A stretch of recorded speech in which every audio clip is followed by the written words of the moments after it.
oppure la moyo ko sa ten e fananse ko molti mel ya lon ko se la moyo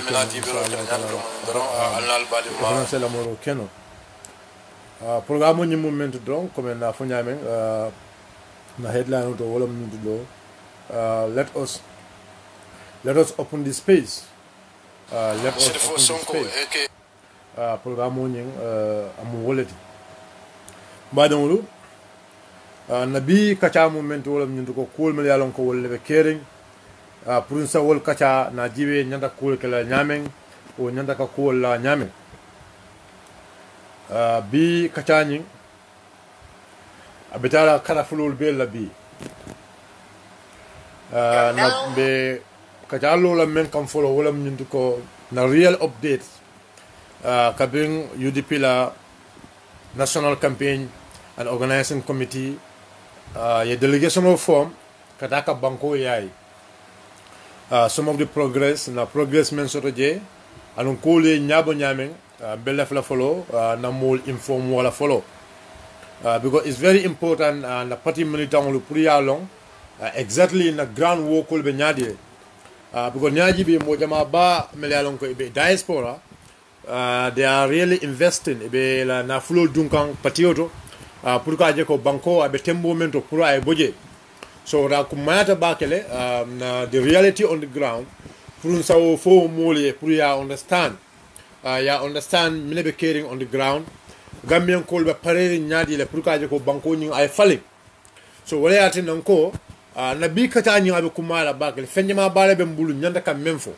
bal be kata fo la mento wala nyindi ko to mala mi alon ko UDP la national campaign and organizing committee fintida ye banyunu birjo te ye banyunu bate adama baro ko di banyunu birjo ka be banyunu birjo te nata bara kana esew ka lowa nyomi yayi ka opa nyomi yayi fokata dum badibu kono ka dum kerawan kono fokata fa CRR fotumala me alon kono mitongo nying natna na stop in URR na progressol men soto pour ka gamien kolta ke inform wala pour ibajalo ko na diaspora solu mole alon ko wolum patiolo ko be so no mo kono le all the time because ila miro mu nyerto ko to le ben kral melto wo dingral ñu betear ñamen gambe fane betea wo ñama so lefta gambe fale wala ñu ko kabrin teta ndara esew ñomi ko le bendun with open heart yem bendung yen giaku anu ya tanina la ko insha Allah ñu karte fo men kana lo wa ñomi ya tanina la ko be la kato dila UDP la e be la kato dila lo ya Ousainou Darboe la mbodon lo wa ñomi dunta opa ñomi fana ye la hidla ko ya tanina ko insha Allah e be la kato sikala e badila UDP la but in opa ñomi the reality is we have to add our efforts because member opa ñomi wala ñundu ko ye tool la soto ye joro ma ya lon ko e la taka opa ñomi ko ta ke disifu wala anu joro ma ya lon ko be opa ñomi ko disif kan la wala silo ñunti so obanyomin call fanam bema understand siloñin fo in fact abi danna mun tolto because siloñin ye mental ni nyomin call wala nyindi ko siloñin abi bola all the way from bakindiki fokata fu mundo fokata fu kuntaya but siloñin manta futala kuntaya siloñin na first phase abi danna mun tole abi danna jufrele siloñin ala first phase abi danna mun tole abi danna jufrele so bar wo siloñing e bawole use kan ka opinion min kolta ke deceive anu niaje e ka fako to opinion winnale lefta ka fale mun dalila la bebulu nin kale ko president barola politiko mallo fenkan namanga tribal politique ala lon ko ka moyinale anu ka jela ko tole e kam men fa wala nyundu ko e ko opinion mi la sate jamaabe je abe mu siyo doleti e ka wala fo ko obanyomi la sate jamabe je abe musio doleti wala yatinna ni site la political platform de ka foko obanyomi is no go area for UDP but the même fois wala ñundu ko UDP is in everywhere UDP be dula beleto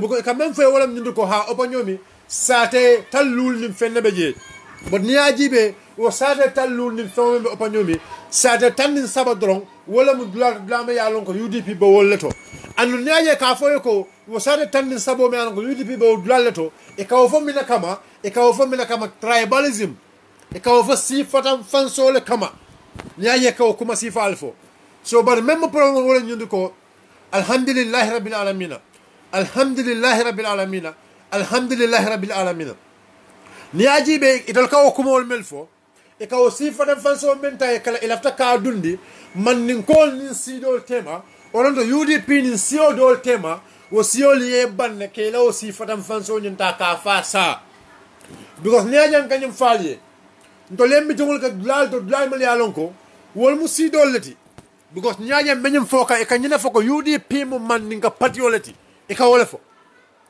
an president baro fo ka wala fo an no ka siyo mel command aka wala fo e ko UDP mu man ninga patioleti an man nin ko ya mira nung fo e to leta mu nyim bankoti aka wala fo e president baro kanyina fo e man nin ko ya mira nung e to leta mu nyim bankoti an president baro kabuna ka banko nyini gambian ko li ay nyim fo ko atamu man nin ko leti ay wala fo ay wala tan di gambian ko la bari bi aya fam bonni man nga ya kono le kadu minakata alafta ka siyo do leta ke ka funyoma comme ya jambe politiko ke nyamen ya jambe gambian ko flindi nyamen president marola molu sidin janyolu anin APRC mol mel yalon ko wolle be president maro bala ye wala fo president barowe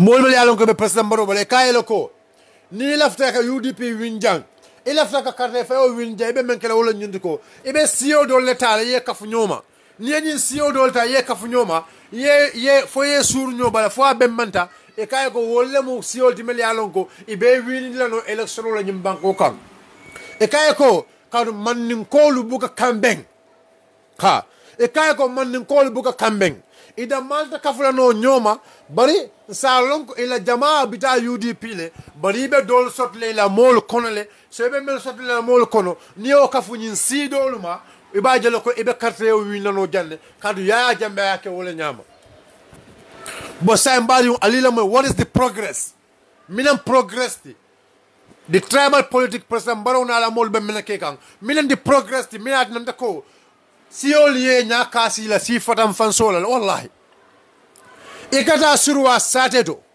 ikata fula sateto otumo ya jambe kata ka mel bendi aka foyo ko alkafu nyoma na mannin kol kele alkafu nyoma na UDP kele wo siolu ni tata wolde ka même fa wala ñundu ko ñun legi ñun den sona zungur ndol say ndol badata mansa kunda yele ndol wato wadi ndol kanyina fo janko ndol kam mansa kunda le support bor say ndol batata mansa kunda yele say gambian ko alila moy de president baro ila moy ila mol mel ka foy ko ka siol ta ke ka fu ñoma agence a particular tribe ngoy ko ata wokhla e ka même foy because minam problème wodi ngam même foy president baro ni antara ila mol bu ka wala foy come out o ila mol finti yen keleñ koy bu ka wala fo siol ye meña jele president baro ka ay serolol commandile meña jele president baro ay siol be la commande ay fulol commandile ay jolal commandi ay surwal commandi president baro yo be ka jan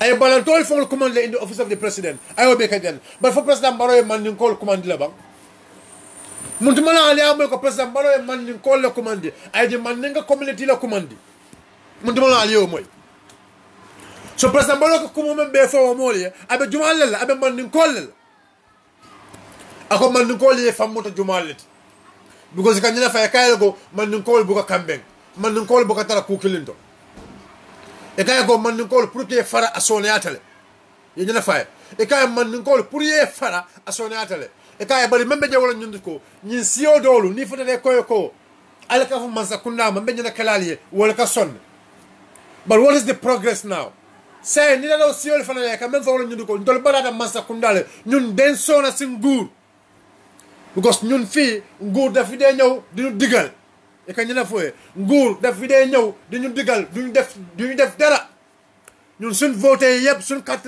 yëpp su nguur lañ dee saanil ba léegi nguur su wiinee rek daf ñu nee faate e ka ñina foye nguur su wiinee fii daf ñu nee faate ñun amul tal ñun amul fi ndox ñun amul fi leneen loo am na si dëkk yi yoo am ne ñun saanal su nguur sax bon ñun suñ dëkk ba fii ñun dañ dee saanal nguur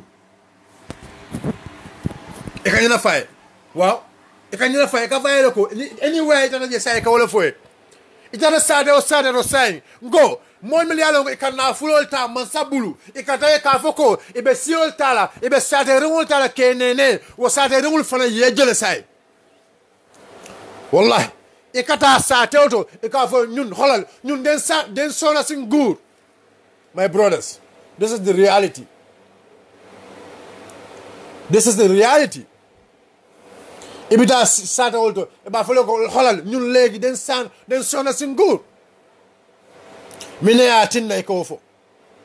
Mine atinna usata o mol ko fo. Why? Because minakata they are aware now. Yalo no ko mansa keto nenele ya katro fay mansa ni ya katro fay mansa ya nyaka sila.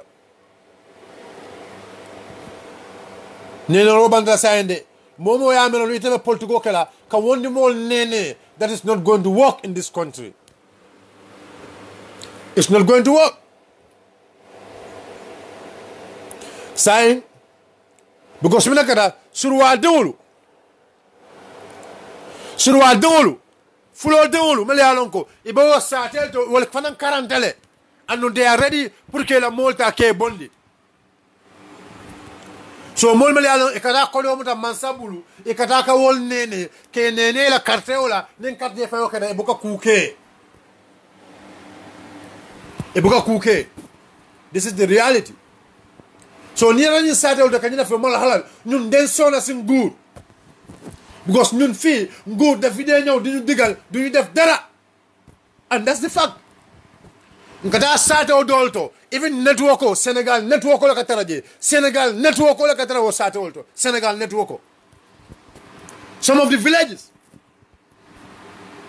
ikata saate o dolto pour ye jidi ma fonctionne pour ye jio sono fo be min menna ikata Sénégal ka jiota Sénégal kana kemiala ngata sato dolto ika suole ta suo ika jobi wala la ila kolon kono dafa am ay dege yo am na ñun den dem fofu nonu sen network bi sa Sénégal network Sénégal la dafa am ay dege yo am na ñun den dem fofu nonu sen network bi Sénégal la orange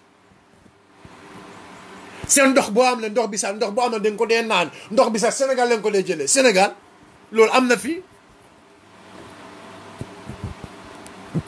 Alice bo amna sa den ko de use ka ko do men fon yu domo Alice bo amna den ko len leka sa Alice Sénégal len de leka sa su time vote joge rek government time bobu la government di dem ci ñooñu di la wax ne kay lañu sanel pour ñu hek sosé yi surwa dewul la ka ñum foye mbok suñ bokki olof ñooñu ne wax li fula dewul la ka ñum foye so the president Barrow ila mo mel ka foye ko si fatam fanso wala beta win lanka fo it's not going to work or politics sifa president Barrow left in la mol alieda how politics sifa it's not going to work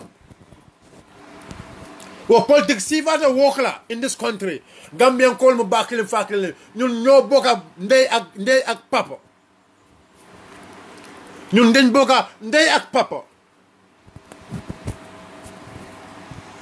ñun ñoo de sayante ne su dee fii ñun ñoo dee dem si suul si baamel bi ñun yëpp amul fii soose amul fii olof amul fii neneen so wax boobu noonu dafay gees si dëkk bi wala ban nañu banko kan mbaadiwul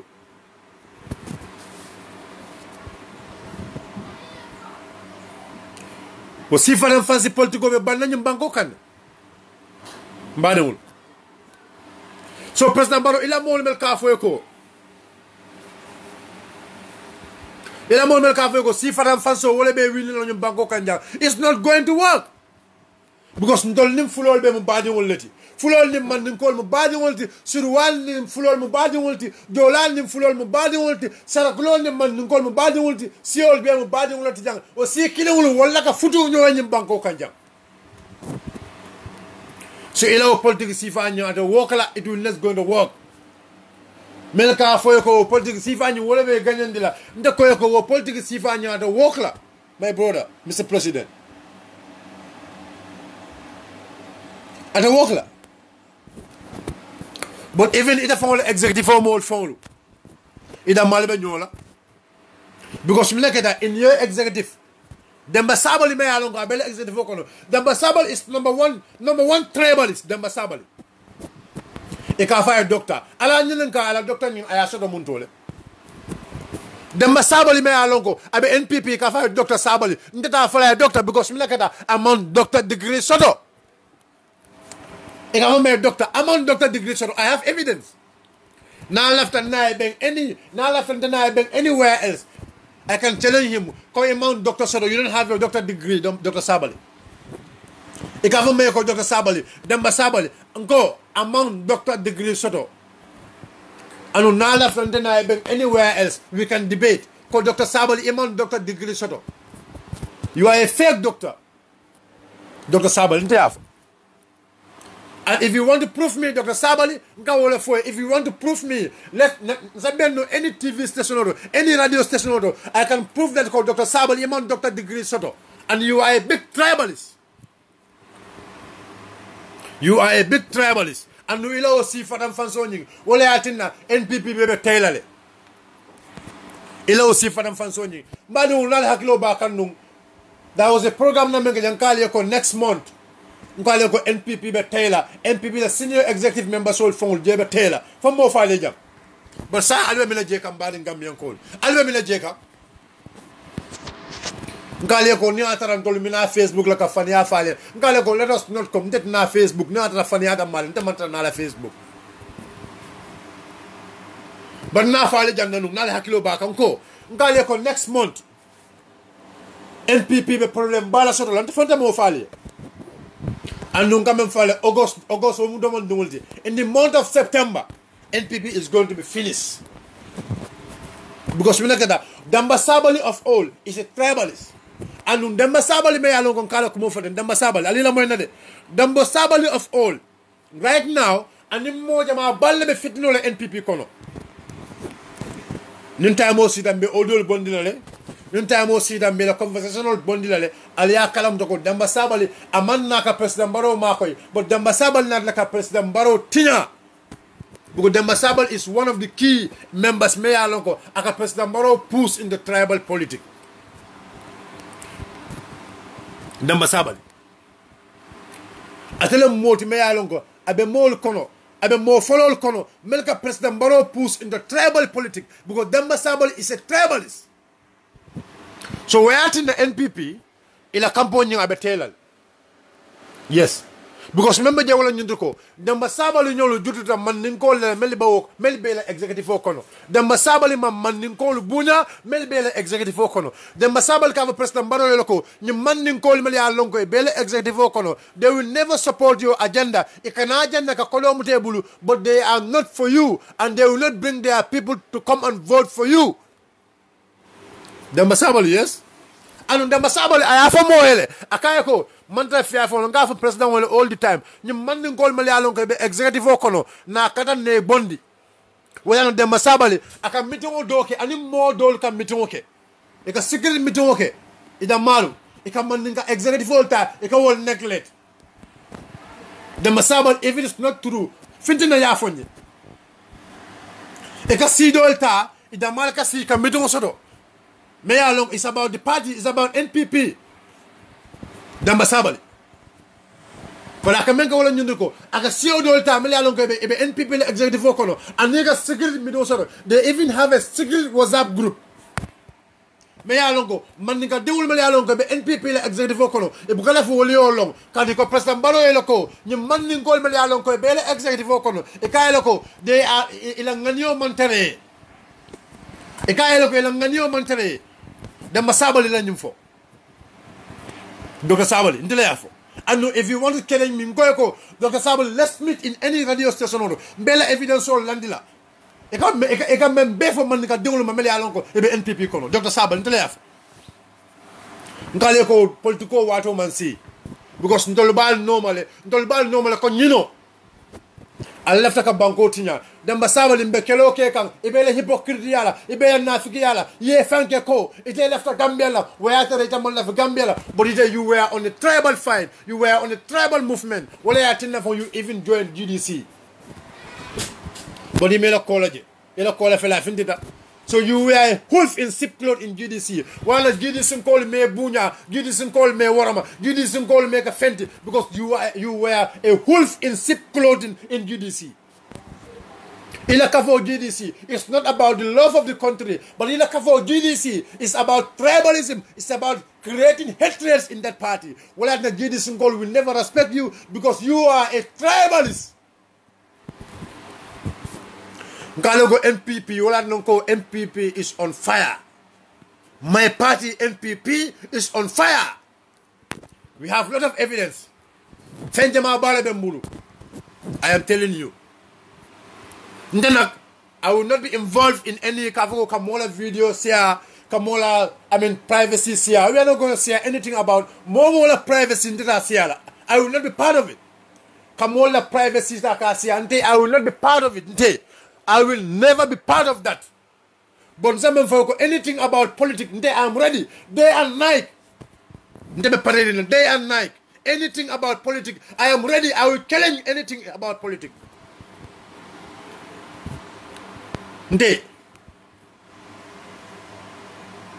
Anything about politics, I will challenge it. But more privacy, I will never be into that. I will never be into the privacy of anybody. Let me tell you the truth. Andum me warning killer. Mol me yalon ko ibe NPP e ka fuko ha ning atara kariye nyim bondi me mentol bulu wala semba wota ala bondi al ka fuko ha ning kariye kar la nyim bondi ngo kar ning kar le be kelo al kar ning kar bulu kele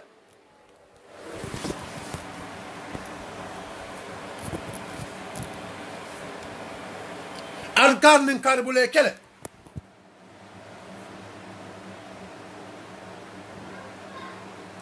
Alkarnin karbule kele.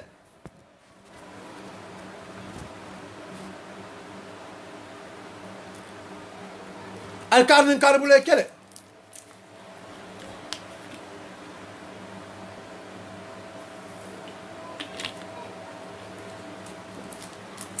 Ndamandan aduna mo kele kono.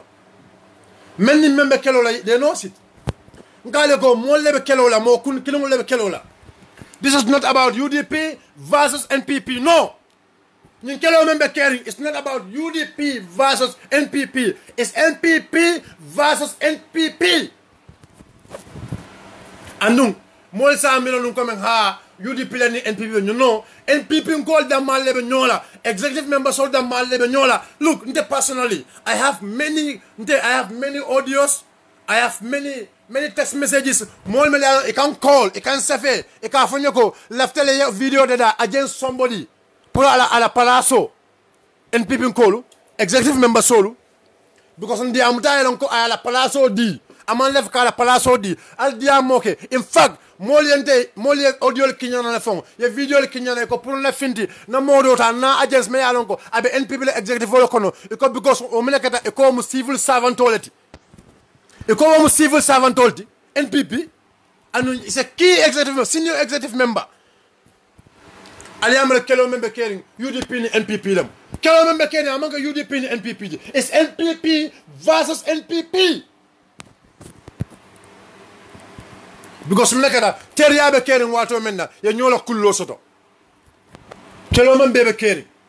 So mol me yalongo e ka finti e ka fuko ha UDP goal ale new political stand. UDP la political is about policy. But this is about personal. Mol dam mal lebe nyola this is not about UDP or NPP. NPP versus NPP. NPP executive versus NPP executive. Ninkelo mu wallet. Ngale ko audio bembulu, video bembulu, kuma kawol bembulu, kuma kawol mali alon ko nyim bodana NPP le executive member so le bulu. Ngoyo ko hey, ndeta le kelo kelaliye. They even offer me money.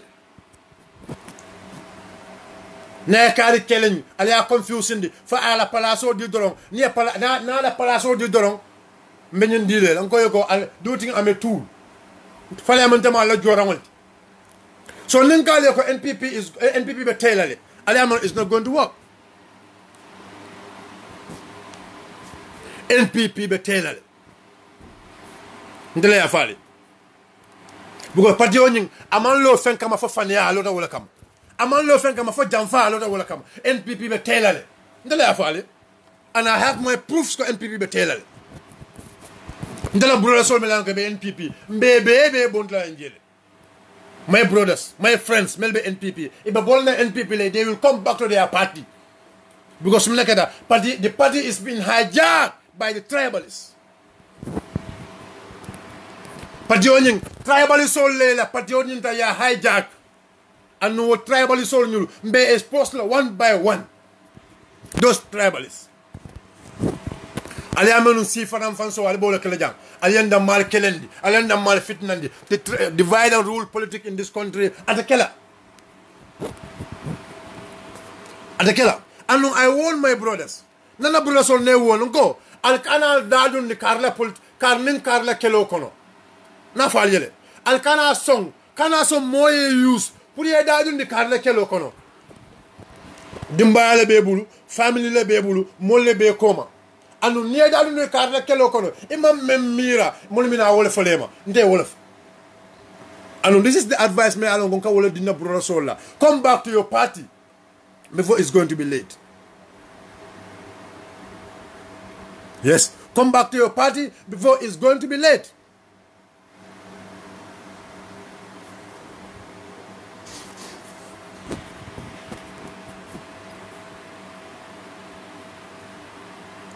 Yale mbekuma kilim fole mbade wole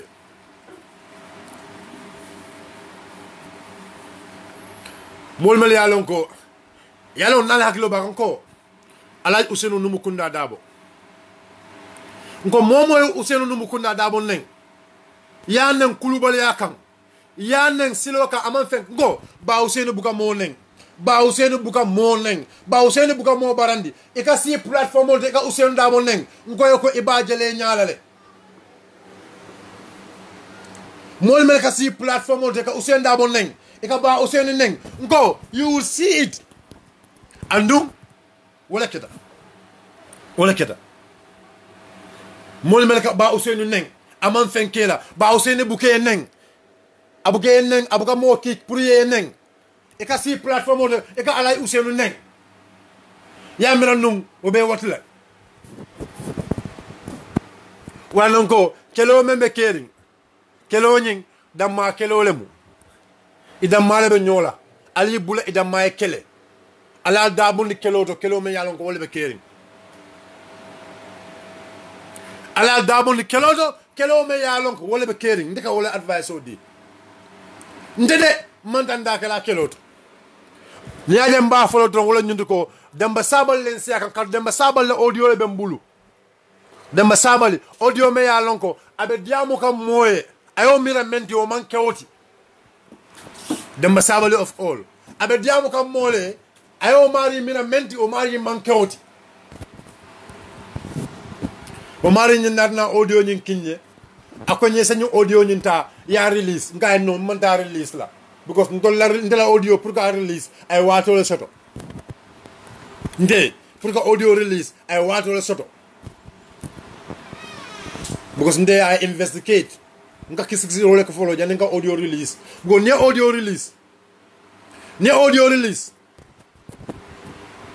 membe ko may bu ko soto ngo ha elani evidence de I like it and elani evidence ni mbamu tala mbulle bon mina kada ibe musolo do mondine because mina kada elani audio ni ay do ko wala dina do ko me alo ga sembo wara batale yes demba sabal le audio be mbul afon ko ako yes president Barrow to win na but president Barrow mo molti me alon ko atala korosiro demba sabal le be nyim fokande ako president atala korosiro demba sabal le be nyim fokan ako president Barrow atayalo le ko president Barrow to win na no jang demba sabal le kanyum fo modwe akay bal sa men keno wala nyindiko na kada na kafol sambaje mbe nyodomo kad nyim mol mel yalon ko e babala akay wolu man lafi moye fensoto sambe men kala wala nyundiko mbe kafol le katala na kafol samba wala demba sabal ni ajibe atla kan nyin kafol samba president Barrow anin suku singat ali jibe ronde demba sabal ni suku singate they are two characters nyin kafol mel yalon ko kana jumala ke samana suku singate lemu demba sabal so but demba sabal is a newcomer in the party suku singate is a newcomer in the party ali la moyani hakilo lan kadam de fale ngale ko nim fan yalan kana si platform de kafo ndeta o kela but demba sabale ni suku sinate ali jibe de sain thing nyin kafol mel kana nyin kafol mel ke samana state house dumala ke samana nje demba sabale lam anu suku sinate ke samana minate ne ke samana e kata jumala noma. This is about adama do hakilo mirala ali milan hakilo doro demba sabale anu suku sinate wala kanyin kafo samba state house muntuma demba sabal joint NPP muntuma suku sala joint NPP mine ya tenna NPP dolu mele alon ko mete NPP kono mine ya tenna one single time al mameko sidi nyale kafo samba sidi nyale nyin kafo bonni APRC aya samba president Barrow mine ya tenna al mameko sidi nyale nyin kafo samba nyin kafo ta nyin community samba aya samba president Barrow sidi nyale of all Sidi Njai of all. Muntumale alfama da kaja ko siaka jata ay kafore samba president Barrow.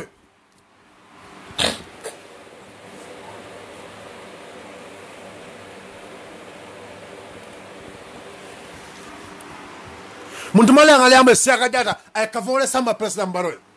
Muntumale aliambe alkal konte wale kafo samba president Barrow. Muntumana aliyame ko du sano wala kafo samba president Barrow but dumala ka kafo samba president Barrow demba sabali sugu sinade demba sabali sugu sinade ñun la ka kafo samba president Barrow mina atinna dumala NPP lo who are the founding members of NPP who are the founding members of NPP Jumalem the founding members of NPP. Keba Madi Bojang buka kafo samano president Barrow. Keba Madi Bojang kamenka wala nyindiko. Keba Madi Bojang ka kodole di mola aye bendi.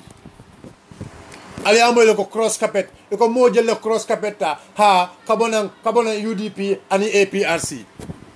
Keba Madi Bojang e funding kewol taray be na wetono organize kan ay sponsor akoy ko minal lamitun dulale mba folo ko albe sawunda albe na ramunto albe na NPP le Keba Madi Bojang football tournament ya sponsor mole be filo to mole sia filo ko e ko mol be e ko wol be na ramunto le wol na NPP le. How can that work? Wol na NPP nyaadi le. Hello. Yes. Yeah, okay, good. Be lively after. Yes, be lively after. Right.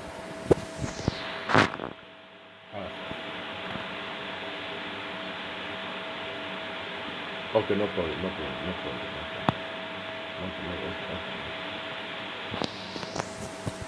So, agent. So, Keba Madi Bojang. Keba Madi la politico munyal because Keba Madi Bojang motif la babulu. Keba Madi Bojang left a Kenya Kwareo. Eka Kenya bi dula ka diamond pour president Barrow e odula diala. Keba Madi Bojang ala struggle ke wolta struggle da fo e dula do diala. Sain Keba Madi Bojang fanan ka Kenya wa foke. Gamen ko alila moyde. Keba Madi Bojang a struggle da president Barrow no ma pour e dula diala pour afanan ka Kenya wa fi. Because mnekata men ka Kenya wa fi o mo jumalde wala mu Danfa konto Musa Danfa. Yes. Wala ka Kenya wa fi. So Keba Madi Bojang fana struggle da pour afanan ya Kenya doko yin sika ya diala. Inadna na ka Kenya di Keba Madi la.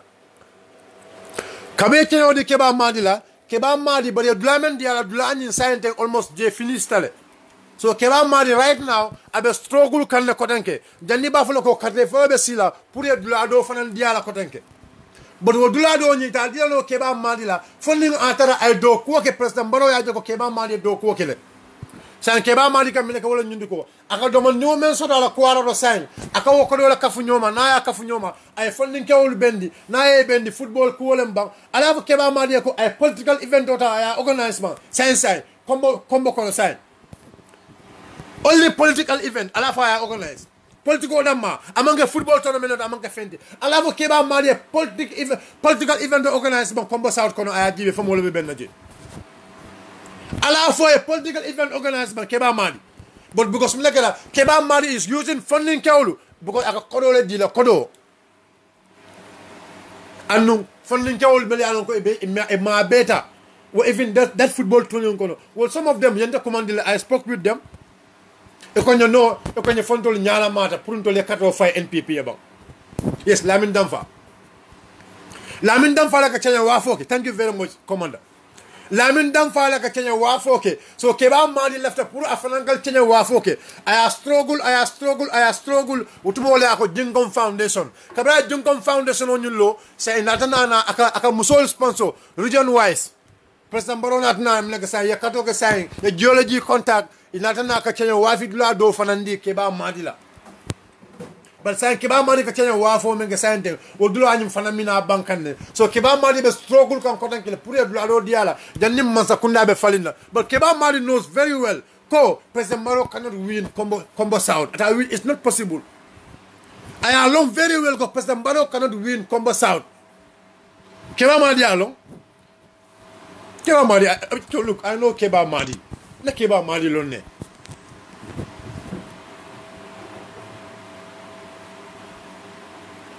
Keba Madi nalon, and Keba Madi la political nying. The strategy in politics, I start with Keba Madi. Then in Keba Madi sitale, billahi, wallahi, tallahi.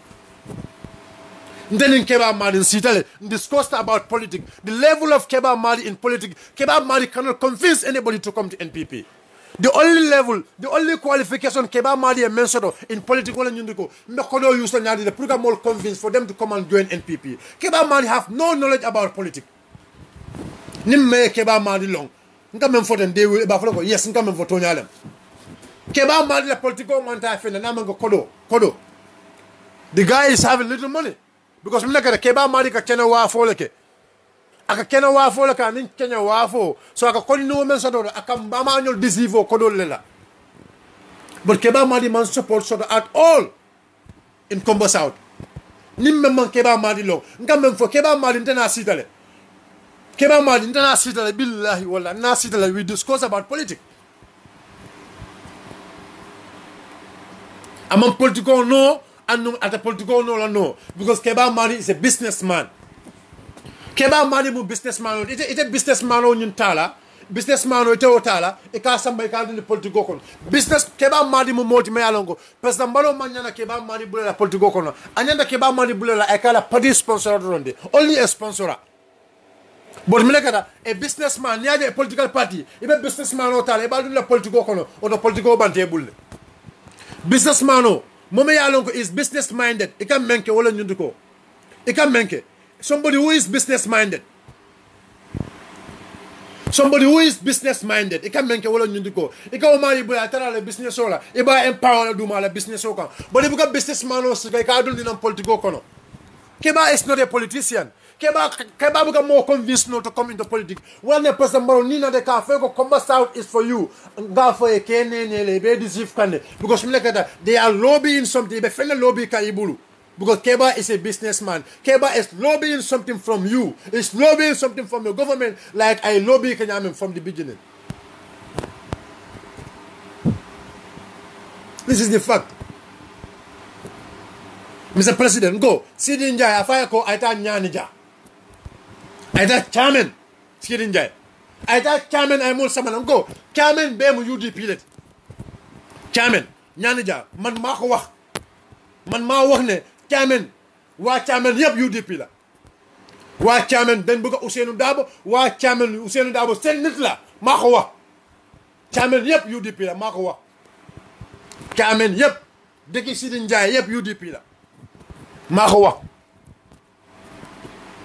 Sidi Ndiaye amul dara chairman président Barrow man maa la ma ne o waale Sidi Ndiaye mu dem chairman mu isi ay nit chairman pour mu ñëw nuyu la si State House bi Sidi Ndiaye amul tus maa ko wax Sidi Ndiaye man fense do chairman ko ntele yaafo chairman bemu UDP la ntele yaafo Siaka Jatta man fense do ñaan ntele yaafo Siaka Jatta ntele yaafo Siaka Jatta man fense do ñaan ntele yaafo Siaka Jatta président Barrow a foñe juma la be la politique kono même be ne gagnandi no la politique kono a foñe ko sa mi la keda mbadi wala politique be diara ni nande so Abubakar Jawara mu silence politician oldi President Barrow and Abubakar Jawara is a businessman. I respect Abubakar is a politician and abala jemol plekan. That is all msanyinda malafono. Abubakar Jawara mu politician oldi amu businessman oldi and Abubakar Jawara abala jemol plekan as a businessman. So President Barrow near miranu the likes of Abubakar Jawara will better winning la base kono o URR President Barrow answer kenenele. Abubakar Jawara mu businessman oldi and Abubakar Jawara abala business abala jemol plekan as a businessman. They inform no nyunda mala ko Abubakar Jawara abala jemol plekan as a businessman. Wala nante buka finte ka Abubakar Jawara ka attack. So niya mira nungi be Abubakar Jawara use la nole. I am telling you it's no go area.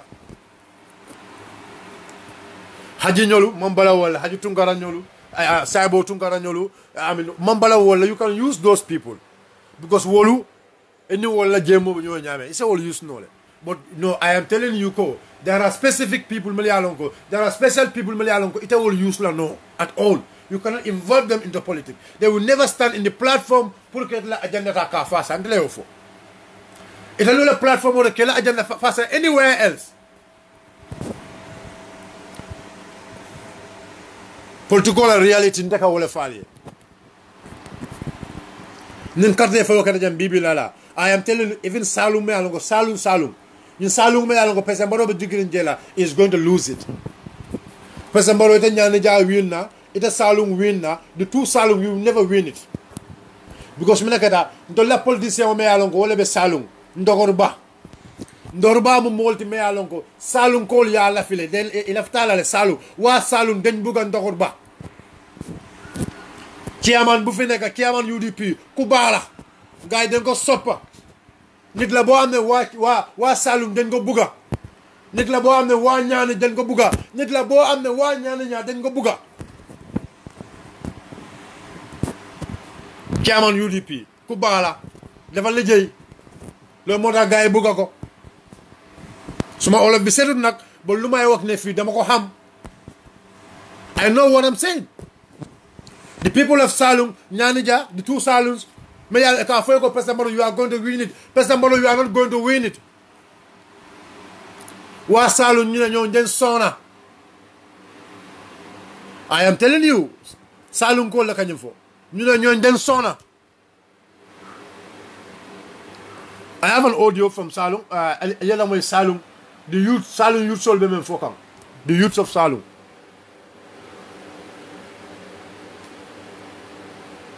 Alila moy Salum fondin ke wala ibe men foka Salum na fondin ke wala be men foka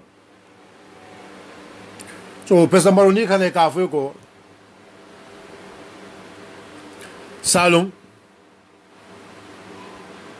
be karto fayete le e kenene le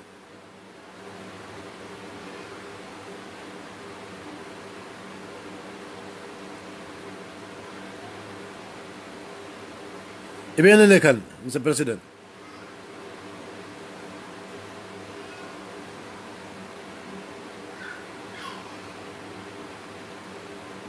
I'm sorry, the video me alonko. Video ñu ben funo ko nka funo me use ten. Dan ali la moy Salum fon ni ko la e be men fokam.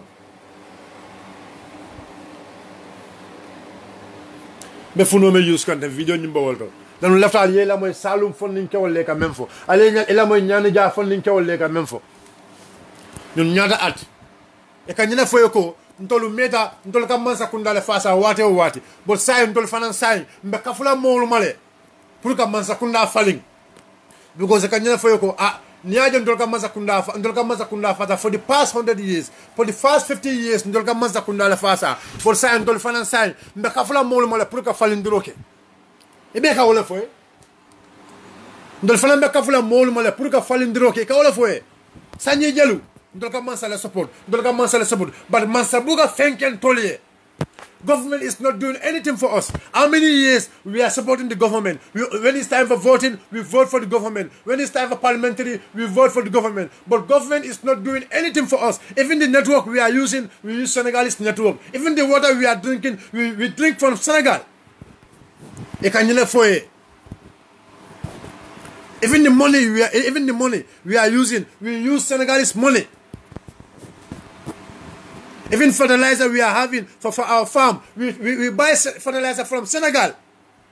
E kan ñene foye say go say president Barrow tabe wi la no ñaali le anu look ni ka fa nguur nu wala mel ni ko nguur la ka fa president Barrow moy president Barrow ni ko dem no nguur no wala president Barrow nguur ñun den sona sen nguur daf ñu ne fenal e ka wala foye. So Mbadolu, this is the little update me ko na soto ka falie. But NPP be kandidim back. Andum bagasol bejang. Ntaka yamaro me gol ñun ko alkana bagasol fintin. Ndala advice mu ñune alkana bagasol fintin. Ndana bagas mantaram bulle sa fale. Bagas mantarante bulu. Bari audiol bem bulle. Audiol mele yalon ko they are tribal audios. Audio bembulo audio melialonko mol le lefta pour na mol attaque melialonko e be NPP le executive lo kono pour ye bay anu mel kan ki kan wol form NPP ko leti they are key members of NPP e ko audio kinyana ka fanyo go lefta men na wala ñundi ko lefta ye audio de da lefta ya fa la mol ko ye kar attaque pour sa kar bondi à la position auto. Yes, I even have a audio me alonko moya kinyana konyako leftale ya Dusano leftale wala ñunduko ye Dusano attaque pour ye Dusano bondi deputy campaign manager yara moya audio kinyana akonyako leftale Lamin Cham attaque pour ye Lamin Cham bondi campaign manager yara kanu Lamin Cham ñinati. Yes, abembulu jam anu ñimuk NPP la executive member man senior executive member NPP. Yes,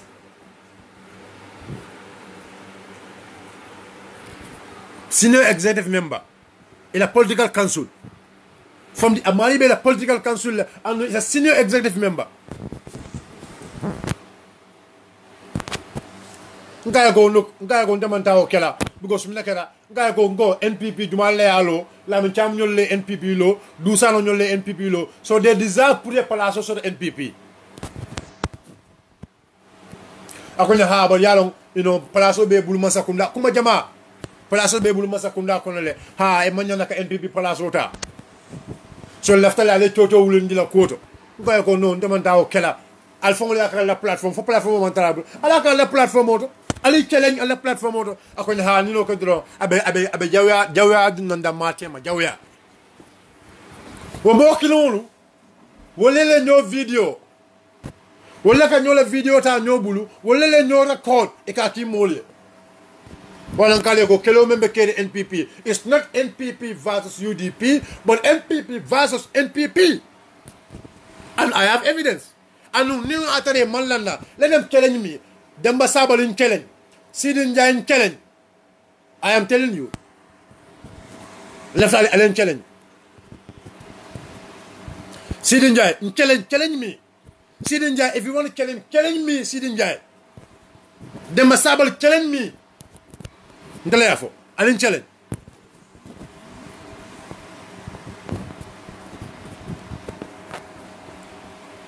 Allen challenge dron atole moltana yela patiolo alkal bol bayla alkal bol finish la from the party Allen challenge let's meet in anywhere else alafo if you want us to meet in any radio station or any TV station or Allen challenge sal expose alben nafikiya menna NPP ko sal expose alben nafikiya menna jentilafo alka president sugu menna alni melka diamu alni melka security meeting soto just pour the founders of NPP ta kawolta ke jamfa albe jamfa men sidi kan wol kama the founders albe the founders of NPP albe jam famen city ke kama alin challenge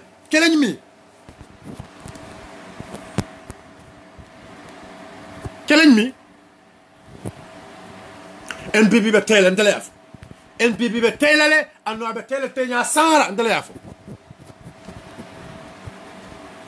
because parti onyi mallo fenga parti onyi lora nafigi ala kama parti onyi lora jamfa ala kama parti onyi lora alfa na ala kama.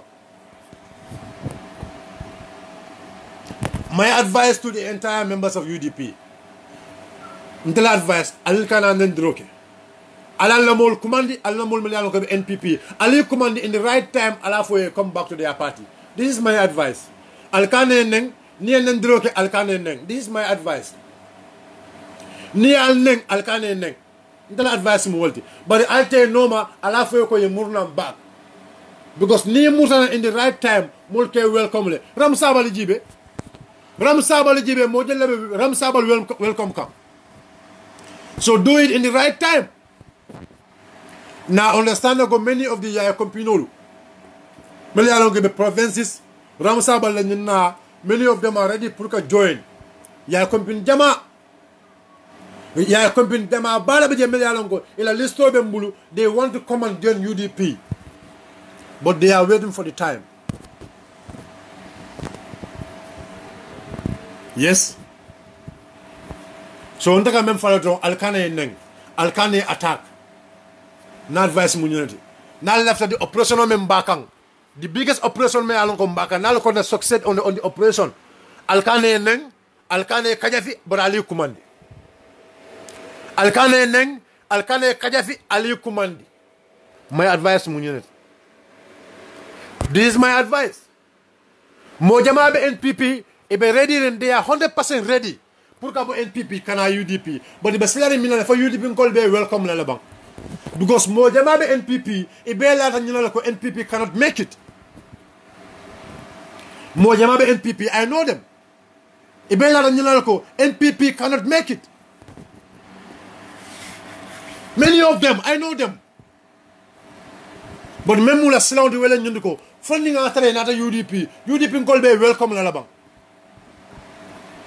And wala nan taka fin go UDP call ni fintana ali welcome UDP call alta la mol noma alla mol mele alon ko ibe NPP they are only waiting pour ali tali diamuye I swear nteni mojama baraka diam mojama bare be NPP mele alon ko they are ready pour kanaka join UDP but mele kada ko UDP call bugate tol kan ko UDP call tol neglectle alte noma ali advice alte noma ali kacha nyoyandi. Because September Karo is a big transfer month. September Karo. So kana song ibadu to coma. Transfer kana song ibadu coma. September Karo is a big transfer month. Yalo na August le fale. August ale menjo domondungu la woti. Ndebe grassroots le. Operation bring back your sister. Operation bring back your people.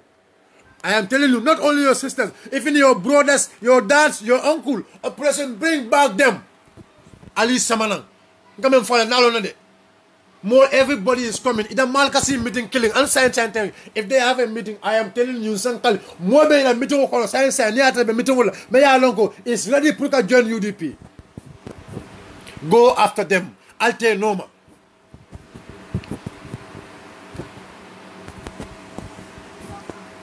Alte Noma. I know what I'm telling you. Alte Noma. I have the evidence. Go. Alialo na kabirin sita platform mo rejang. Lafta moyo kuma kilim fanya. Muntumala na fanya afo. Muntumala na kuma fidang kumo me yalo nga mansoto. But nini kajada kanyana foyo ko. Go. Atula mo lu buka nan tol kang. Atula mo lu buka femfon tolye. Kanyana fole. Ika fale ko. Mane. Ika fole UDP ko lu buka nan tol Noma. Why UDP dunde nyaw sinyun.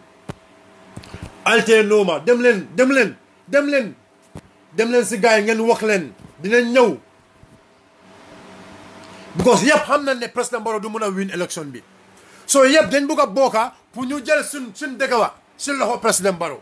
They are all ready for us to put our hands together and rescue our country from the NPP government. So but all what they want is we have to go and talk to them. We have to go and show them the reality. Thank you.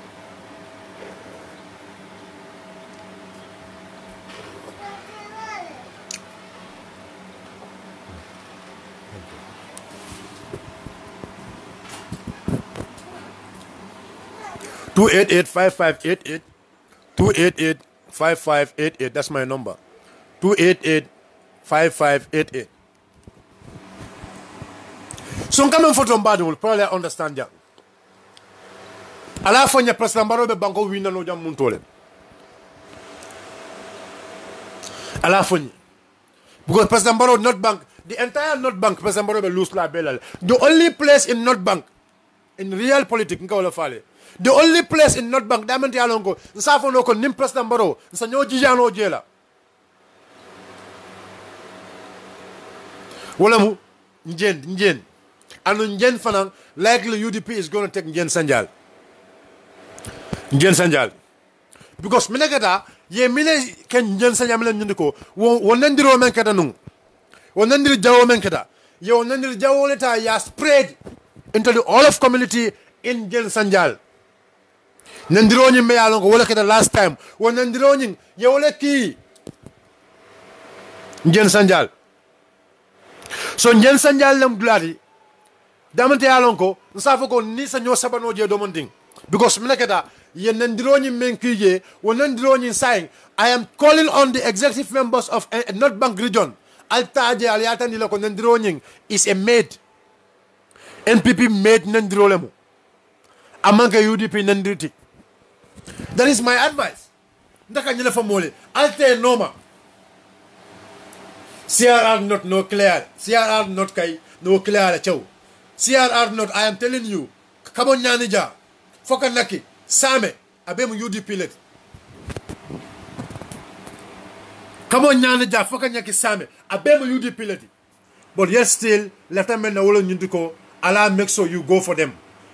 Alkana Nyinala, I am calling on the executive members of North Bank region, Alta Politiko Ken Jen Sanjal. I am calling on Alaji Mamadou Sabali, Enina Molu, I am calling on Sendi Sabali, Altan Jen Sanjal, Alia Diamu Albadimuli. Altan Jen Sanjal, ye audio making Jen Sanjal, wole mu audio me alonko, wole be wo mol mutakang. I am calling on them. I am calling on them. Hello. Bela mo yamen.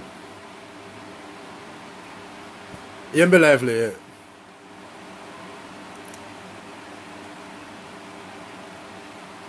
Yeah, you want to make a contribution? Yes, my line open for just okay. Then let me just give you just 2 minutes after maybe the line open. Just come on, 2 minutes delay. Yes, Galway mo come. So okay, so let's have to control money. We do go kendo mena, especially the last point we may by emphasize come. Well, going after people, porque samana. Yes. Yeah, sometimes need someone you can become personal because let's not worry about the amount of rejections we get. What is important at the end of the day is another effort on UDP. It means a lot. Yes. So that effort is something me alone not continue, but there is something me alone it came to my attention that I want us to address as UDP militants. Thank you. Very important because I had an audio me alone an individual ba fokanko dula natalul babule video and orders. So he's giving do an ultimatum up to Friday. Now I'm on UDP about Posla. Okay. My problem with that is this. They are not after do Sano because of do Juko, because of Alabanko Kanubalia, because of Ala Kalanta Yama Bala, because of Amanta Doko Mekeka Yama, because of Ala Praso. So Morba Mineral Co, you didn't call the only reason why we're going after do is because Laftal Pona I'm on UDP. And then that bothers me. Because I don't think people like UDP that like do Sano. I will address that point very well. I will address that point. Yeah, we need to address that because no one these pundits when they hear that if I Even men be noma do noma, the mantra noma because of our jiko, the mantra noma because of our lack of patriotism, the mantra noma because of lack of efficiency. The only reason why they're going after him is because they want him back in UDP. We don't want the type of him in UDP. At least I sure don't want somebody like him in UDP. Yeah, thank you. So we need to get out there and get in front of that message, because that's what they're going to base their argument on, instead of the reality and the behavior of somebody like Dusano. Yeah. But I thank you so much for giving me the opportunity. But this is something that is bothering me, and it's something that we need to address head on. No problem. Thank you for that advice. I'm going to talk about that. Thank you. Thank you very much, no brother. It's good that yenda mind someone can. I actually ntamang nyong audio nyomoy. My advice to my fellow UDPians, wala nyundiko, Dusano, wala nonko kelo membe caring, UDP ko alal dabondi je, alal dabondi kelo nyun kono, na advice mu wolt. Andung, mo man nyana ka Dusano condition ka faye ko, ni man na UDP mbela video bondila, or mbela audio bondila. That is not true. That is not good. Dusano kelo membe kering ko amanke Dusano le keloti amanke Dusano le mala keloti de NPP versus NPP kelo le be kering NPP versus NPP wo kelo le be kering nimbe malong. Let me tell you the truth. Andung mo meli alongo ka audio bondi e ka foko ha nima murna UDP. Why? Nin kelo manka UDP keloti mine ba tinne ba fala ko nima murna UDP mine ba tinne ba fala duye ko nama murna UDP le e ba expose la mine ba tinne be UDP to fon fala e be video to fala. This is not about UDP. This is about Dusano versus someone in NPP. Kelo membe be kere ni malo e malo. But kelo membe kering is NPP versus NPP.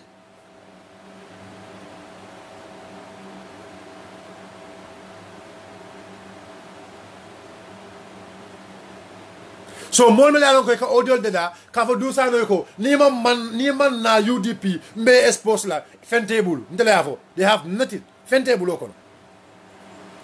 Fentable kono is a men fono about Dusano. Because nyimma ka me yalon ka be caring mo dantan wala ya soto nyimmo ya soto men sa expose no NPP ko e ka ma ka me foten mel ya soto I am telling you nyimmo ya soto apart from those people and no mo lu mel yalon ka bebulu wala bondila nyimmo ya soto apart from those people along ko NPP ko kan mel kada ya ki NPP ko and yaki NPP le executive member le fani atara wo NPP executive member nying senior executive member fani wayata de ayaki modo pour ka Dusano le place nyinta ka du molbe Dusano le place no ma NPP kono molle NPP kono meli alonko ibe Dusano le place no ma molle NPP kono meli alonko ibe Lamin Cham le place no ma NPP kono ale nyunka former meto so to meto me alonko e ko pull Lamin Cham resign as a campaign manager or under Lamin Cham resign from the office of the president. Alaf in a meeting do lato. Yes. So audio me along mo melka audio de la Dusano counter ni atara ya bagaso ni sotole ngo NPP senior executive member solo wole ki e manka UDP kala de ko al UDP dabo ni nyin kelo kono al UDP dabo ni nyin kelo kono UDP dabo tra nyin kelo kono UDP have no business nyin kelo kono UDP sa même fono wala nyugo momo e na ba usenu neng billahi janen kate fa be sila abe bole mari bolan kelo nyin membe kere nta ko sa fa ko na kelo nyin na bele long fente kelo kono mamel long de nyin kelo membe kere fente jenta ko mamel long. But zaman fala wala nyuko is individual versus individual. Mol finta jande ka alay Ousainou Darboe ta kaneng mol finta jande ka fania bala alay Ousainou Darboe kanjang duman lay defend Jumal la kalo ke la ko ni da ka defend e man to na fo as a party militant so nimbi ni wo mari nyol ni atra wala banke o findita mine ba tinna UDP ko la ba da kala je ali bule da may kele ali bule da may nyo kasara ali bule da may nyo tinya kelo member keri is NPP executive members versus NPP executive members ye palaso mendila palaso nyi mulu bukaje ye palaso mendila palaso nyi man findi bake but say do sano la palaso as a campaign manager palaso deputy campaign manager palaso me along is well known saying because community yabe caring yalo nako do sano nin karle be nyokono community yabe caring yalo nako do sano la sungudo mo nyinati kala do sano is your friend do sano mu tañolet yalo nako dusano mu tañoleti ite men kadi nga damu me ite yalo naka men fo bugo ite len dusano kata ite len dusano ko kuja make ite le dusano lo kullolong bugo smela kala dula palaso e lafta yadi molla on lafta yadi da folla dusano ku kenyo yo use malaf ka diam nyun ko be ba len dusano kabila ki di dulale wana malaf ka ko be fo but I know a lot about this case. Ramatullahi Ba ndete wala kumo fala. Anu Ramatullahi Ba fana memba kela kan membe kelola. Ramatullahi Ba ni membe kelola fana. Ramatullahi Ba fana yo lonne. O fana be NPP le anu amari mambo NPP follow. Abe jele. Ramatullahi Ba yalo ne ni membe kelola Ramatullahi Ba. Ha Ramatullahi Ba yalo ne ni membe kelola yalo ne membe expose ka you know it ila bagaso membe yay kan dulalto ila bagaso membe yay kan yalo ne ni membe kelola ngale ko NPP be telale bahila ila la aliya patiola ma aliya alfa ma alma mellon usenda buka motonye usenda buka motonye usenda buka moneng alka fendi alka usenda boneng alka fendi alka kuma jof usenda bo alka fendi alka buloka so moy menka usenda boneng wallahi allah subhanahu wa ta'ala salta asal be hey mo lef ka diamu de alal dabo ni kelo kono UDP ko alal dabo ni kelo kono NPP ko da malle nyola I know it very well they are londe ay bagas ko NPP ko da malle nyola andum amanka kavuko NPP la regional executive member sol de NPP la senior executive member sol wolle be nyola the senior executive members. This is not about the rank and files. It's the senior executive members mel da malle be kelola and they have different camps. Milam Palazzo ibe motara ibe motinyala Palazzo because ala Palazzo elafta wall Palazzo iterima eba tinyala Palazzo ibe terima mundala iba kala modi me alongo banko be jutula just because of Palazzo bara be kala wol fananale jam fama betea and respect is very important. When I say this to people, they say, you've been called, they are noise makers. We are not just noise makers. We are not just noise makers. Ndemanka noise makers. Ndeme long kawolefo. What I know, kawolefo. Andum, ndeme fawlo nyuko. Ni antara NPP la senior executive member soul. Ko ida malmantra kelola. Ye findi ya foko ida malmantra kelola. Albe meeting la meilleur record meeting la albe meeting. Alla full meeting, albe meeting kan. Full meeting. Full executive meeting. Somebody recorded entire full executive meeting. May I have a closed door executive meeting. Nin jamfa mantra oro minat no bekela. Nin jamfa ta oro minat na full executive meeting mo be record la. Full executive meeting. About record la with a recorder. Not even a mobile but with a recorder. Amaria record with a pen recorder. Pen recorder, Maria will use pen recorder. I full executive meeting I record with a pen. Pen recorder, I record with a peno. An executive member, a senior executive member.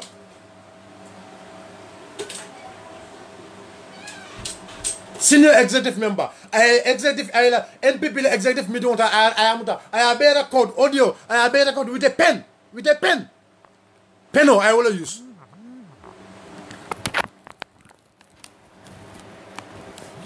ngale ko ntamanna ka foko ka individual attack ndeto kela. My politics is bigger than that. Mola personality, I'm not interested. Ni momo menkele yake. Ndaka na kool kele ni momo fana menkele yela kool ke.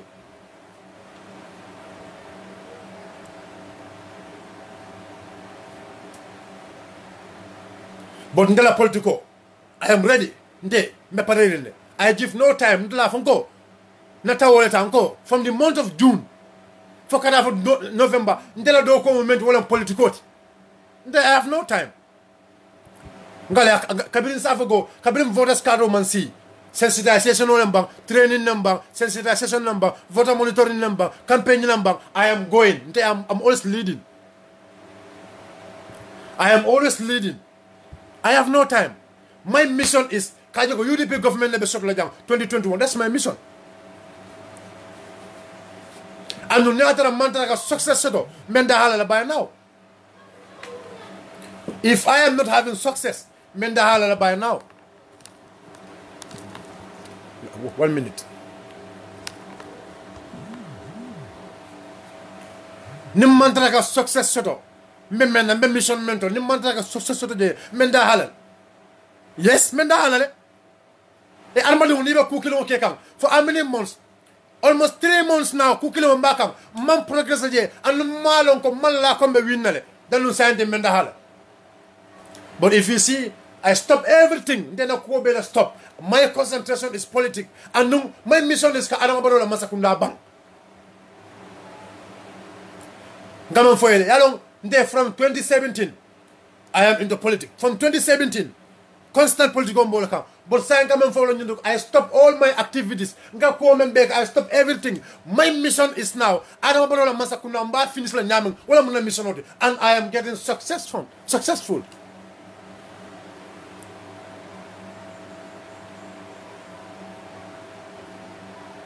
No, ba fulale. No because yala menka recording ke. Afana fero la babulu. So ni ajan kala kullo fo jang pour MPP ko because nalo nako asikano atana video jibela. Asikano about trailer la kotanke pour que la midon record kotanke. Anu ba mudala wolto abe expose la. In fact ni me careful they will kill him. Yalo aya fanke mole mo fere multi aman fere. Aya fanke la kota fere la aman fere. I can do record men come long. He have his own mission. I mission na seto. Mission. He have his own mission. Because me like a camp polo seto. Campo yung kono musol bejele, keol bejele. They have different camps. President Barrow ya yung kanyang fo. Puri ya mo yung kamem fo eh. Nganyem men foto pour President Barrow ya moy President Barrow ya understand ko mol mel ke fan na kindala mol mel ke fan kay politician balti they don't love him ime kanu Mr. President ime kanu ngam fo ndalo I know it.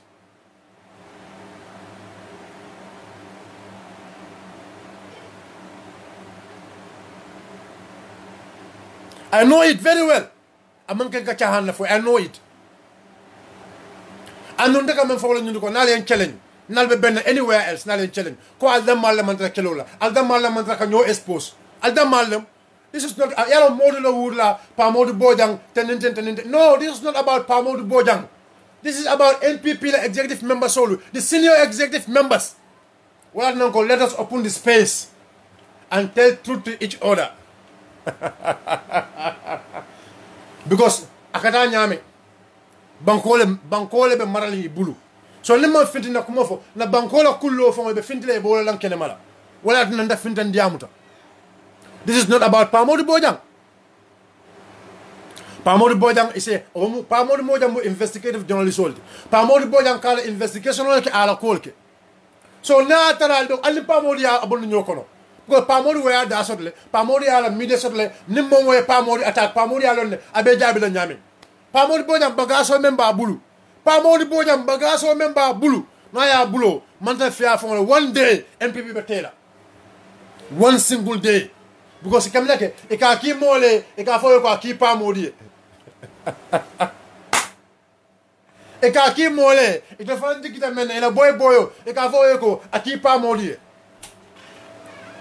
Ha e ka ki mole a fa ko aki Pamodu. sa waay su ma ko téyee sa waay su ma ko téyee dina xam ne man maa nekk kii. No, let's help them. Let's help them. I'm only helping them because na bankole be bulu anu nim president wala kasi. So wala nanga president alert because ñun nim president wala kasi ka diam. So I have to alert the president prior understand. Andu e ka bagaso may use wa bagaso nying is very rare for president to detect no. E ka bagaso may use ka president ta ka because ñulu at the end of it men be caring. Même bébé caring at the end of it, même bébé caring.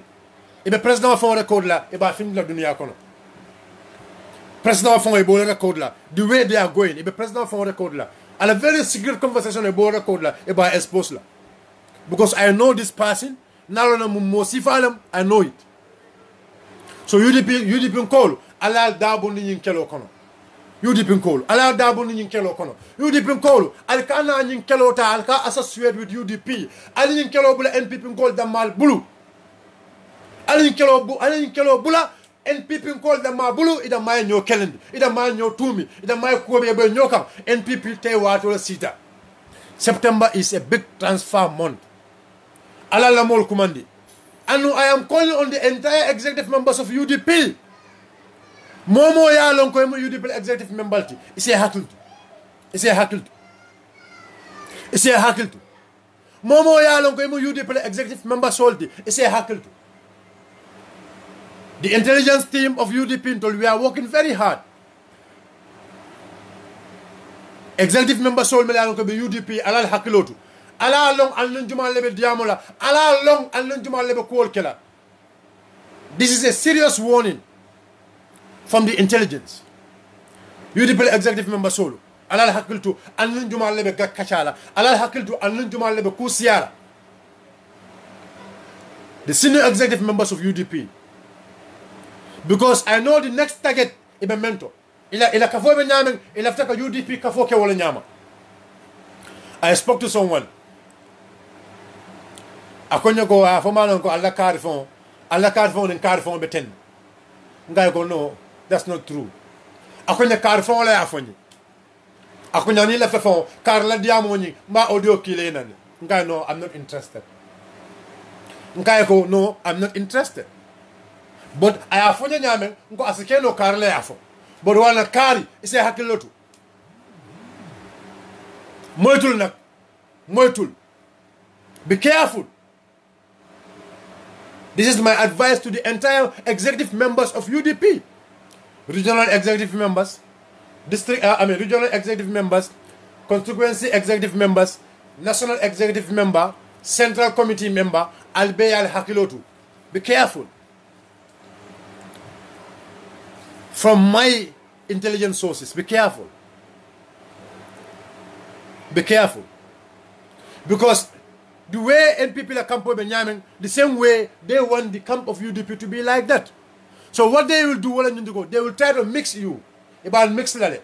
Iba kuma bola jana, from word from here to there, word from here to there, word from here to there. This is why I am advising the entire executive members of UDP for you to be very careful. From my intelligence sources.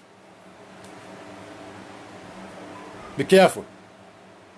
Because right now, there is no mean President election will win Nyame. But say remember problem by the NPP side NPP will not make it sign. NPP side the Malaka Nyola character assassinate sign. Now their next move is UDP for an executive in Talanyadile. Put all the Mala Nyotinya. The senior executive members of UDP, Alal Hakilot. This is my advice, Alal Hakilot. Because NPP is off. NPP is completely finished.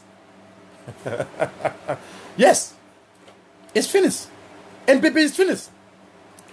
NPP in Taliafo is finished. Il a executive member from the central committee.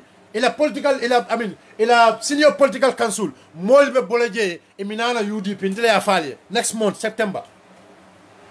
Il a regional chairman. Iba Bola as a regional chairman. Emina Iba Motor Sendila. Imagine the motor dealer. The motor dealer more like a political KK. I am a motor saying. Akoyente nana motor say nana ka join party me alonko even a motor by school I don't need it from them. Why? So NPP is completely off. It's completely off. NPP is completely off. So saying the entire executive members now will be a glotla. Because ni enter NPP data already. Say ko la faka UDP non di say. UDP la executive members so ala la glotu. Ala la glotu. E bita mun tole enen jumala be diamola enen jumala communicate la jumala be call la telephone de na be diamola e be jumala text la telephone de na kacha. Enen jumala be ñoo diamola in the Facebook. Enen jumala be diamola WhatsApp auto. Isi glotu. My advice to the entire executive members of UDP.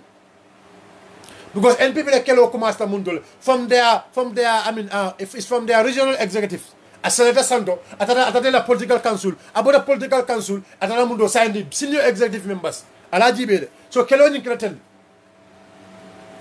is from their junior members or Keloning starter holder. The junior members. So from the junior members atata la political council. Utumolem Soruba Anyol Nata, Soruba Anyolu, Alaji Kijera Nyolu, Kelo Kumasta Nala. Alaj Kijera Nyol. Say kabri bodo Alaj Kijera na kelo drone. Bam. Sign the senior executive members. The senior executive members. Yalong sekumbalo na la sekumbalo ya nyaw sekumbalo. Sekumbalo. Yaje sekumbalo pesambaro malla sekumbalo lo baki. Pesambaro iman la sekumbalo lo baki. Sekumbalo iman la baki. But sekumbalo le fisata elata mo jamaati je Sekumbalo is better than them. Because Sekumbalo akasila le kafani yafo domonde. Sekumbalo. Ha. Sekumbalo atle fisata dolbe je elata wala ita feko wala mula moldi. Sekumbalo le fisata wolti. And Sekumbalo are aware of politics is very dangerous. Sekumbalo. So Sekumbalo le fisata wo dolti. Ikala mo dolbe je elata wala. Ika moto dila ika mon recommend ika moto di wala Sekumbalo le fisata wolti. Sekumbalo, yes. Ha, Sekumbalo. Because Sekumbalo is very careful. Sekumbalo put a fanya for media sign. At the easy lade Sekumbalo. Because Sekumbalo is intelligent now. Because nakebala man for sign abuka cool maba malo.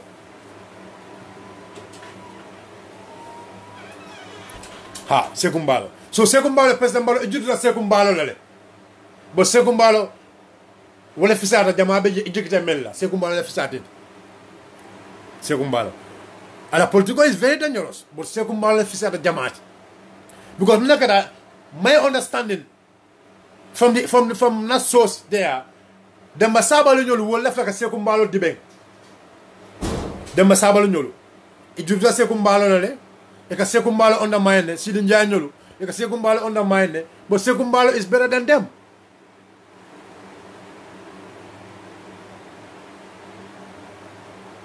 Sekumbalo is better than them. I know what I'm saying. Nindula nyum malaf ka jam faje. Because nina kuma dorong mbestad la ka mol le tolfo. Anu malaf ka mol tolfo. Ha. Mbestad la ka mol le tolfo and na operation oni bet nyala le. Operation member caring is a very, very, very, sensitive operation. Because Operation Tiger Bet is a movement okay can. Operation Tiger sabal la kafonin is a movement okay can. Operation Bring Back Your Sisters. Operation Bring Back Your Brothers. Operation Bring Back Your Friends. Operation Tiger is on that. So Operation Smooth the Ground, we are on it. Because the mission is Operation Smooth the Ground. Janimba usini be fintila. Wala tina nko if ni atara momo ibe tuwa budule ila mol nyun kabang alla family kono jumala be je meya lonko abe NPP alla sata kono jumala be je meya lonko abe NPP because bawsenu inshallah next month in the month of October bawsenu be fintila so janim bawsenu ka finti kada tola lafta kaje ko momo be tara fongo nyukono mo be tara UDP kono so wala na nibe tubabu du lafta men ila mol call afoy ko ko mona sara do jumala be NPP ni ko karlem ila telefono sika ya call ina diam mol be NPP e ko ni aje be NPP ansay e ko because mi nakata e ko na molu bu ko te noma yo laf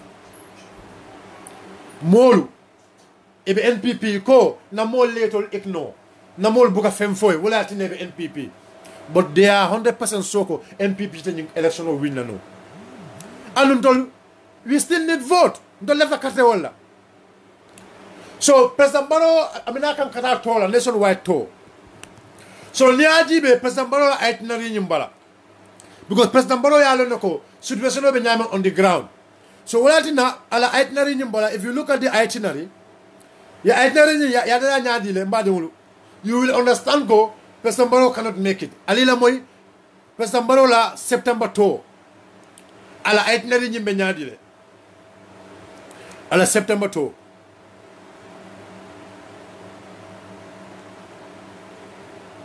ala September to alila moy mina la September to nyi itinerary nyi ka bondale nyokono yo namo ko na ka bagasi wal be jang la bagasi wal be jang la wala quwwata illa billah yo pop na telephone nyi beñi reset la ka du bagasi wal be telephone kono la wala quwwata illa billah pop hapata law la ilaha illallah okay so say President Barrow la nationwide presidential tour President Barrow be wulla on the 13th of September President Barrow be wulla wolela but President Barrow abe futa la bara 3 o'clock telen sabala abe futa la bara okay na futa la bara abe ta side visit la but naaji be President Barrow la itinerary ñun kono why President Barrow be joint meeting abolo sot la joint meeting throughout lowa ñomi ala joint meeting ñun kono ako lowa ñomi opa ñomi anin jokadu constituency meeting kilim munya jen in jokadu Munyajen in Jokadu, President Barrow be mito kala Munyajen in Jokadu. Minat ne President Barrow be mito kala Munyajen in Jokadu. Hello. Yes. Yes, you know my I'll call you back, please, okay? Yes, I will call you back. Okay. Sorry guys, I just have a call, very important call. So President Barrow la meeting following abakela munya jen. Why abe meeting kika munya jen? Because munya jen mo UDP la stronghold leti. Because UDP la administrative secretary même Maud Marty mo munya jen call anu Maud Mar in munya jen ya bambule munya jen call be they all support Maud Mar. Milati na President Barrow nyomi be opa nyomi lowa nyomi jokadu minati na meeting be ba be kafula ka be dula kilundo why because they know it ko they lose support so what is their strategy now so ebe mototala ye mol bondi all the way from Bara kamol bondi all the way from Hakalawa kono kamol bondi all the way from tuwa obanyomi lowa nyomi jokadu kawol be kafundi munya jen kaka a very big meeting uti ni mol nyaaw meeting ko President Barrow de tonya jokadu ni nyomi be President Barrow talet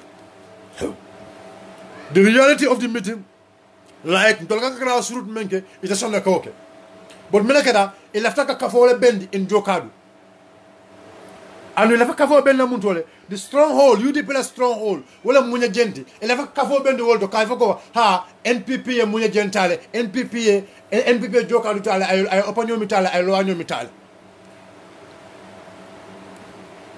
ñina mula politique. This is their exact politic. But sa Gambian ko probably understand ko. Ni atra President Barrow la da fanale. President Barrow ko lo sotol. He have the ko lo babul. Fama be babulu. Minat na President Barrow mo mito keno all these regions to. Minat na mo keno. Minat na mo mito keno all these regions. Wala ko ha abe mito sotola abe side visit la kela. Na side visit ki afele side visit abe na mito sotola muntulo munya jen. Minati ne man bidon sota ni regional na America bidon sota bla beto because mina kata President Barrow ya understand ko sanalali e ko dialale parce que mbaro ya understand ko ñomin ko ma danko ay understand ko jokadu ma danko parce que mbaro ya leno ko by election o men kata ye system o me use the system cannot work wala tinna throughout opa ñomi lo wa ñomi jokadu be only one meeting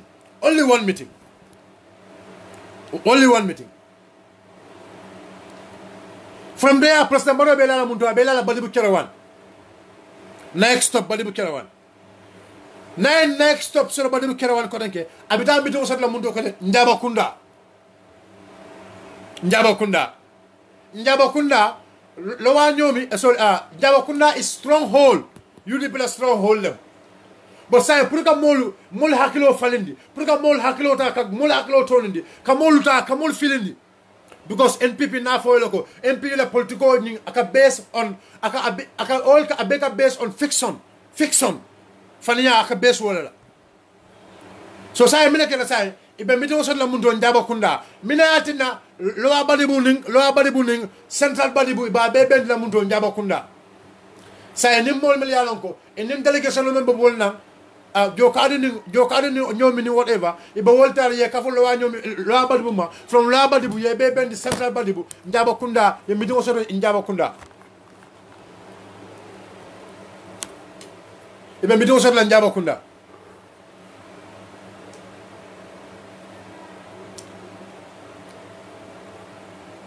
guys sorry ala ko boy njaba kunda again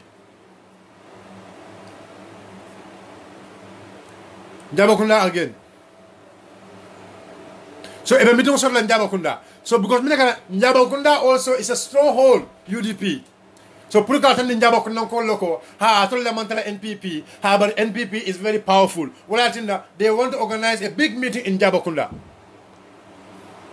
so ala janga dam le fale so they want to organize a big meeting in njaba kunda ka lo badibu in central badibu be ka fu ñoma ka big meeting so in njaba kunda from Jabakunda because Farafenye Tontale because Farafenye is GDC UDP.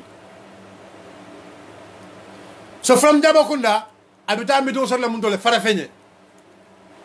Farafenye also a joint meeting in Farafenye. It has a constituency and Sabah Sanjal constituency. It has a constituency and Sabah Sanjal constituency. It will let join one big meeting in Farafenye. Kamol Nyaku, Katani Molako, it will they have support. Kamol Nyaku, Katani Molako, it will they have support. Why is when they don't have support?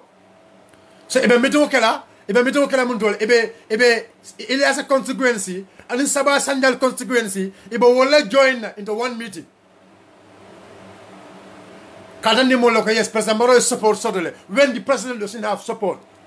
Because milakata ibe motole allocate la ñu mol be ibe motole allocate la sadere moto be ibe mol transport la ka mol ben pla kilo ka mitim basoro je ka foko yes NPP mol la soro when atra NPP ma mo soro Mr. President, you see how they are playing with your mind.